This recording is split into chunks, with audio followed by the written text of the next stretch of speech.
فرمان مولا علی علیہ السلام، اپنی سوچوں کو پانی کے قطروں سے زیادہ شفاف رکھو، کیونکہ جس طرح قطروں سے دریا بنتا ہے اسی طرح سوچوں سے ایمان بنتا ہے۔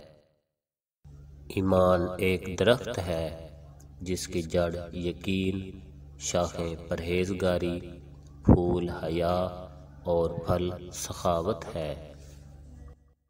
جس شخص میں ایمان نہیں اس کے لیے نجات نہیں۔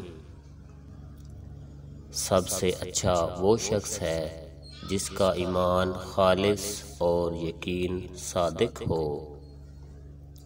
اپنی امیدوں کو چھوٹا کر، کیونکہ تیری موت نہایت نزدیک ہے۔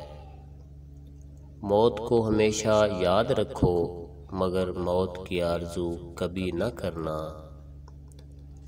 جو شخص تیری آس امید رکھتا ہے اس کو مایوس اور نا امید نہ کر۔ خوش بخت کو آخرت اور بدبخت کو دنیا کا فکر رہتا ہے۔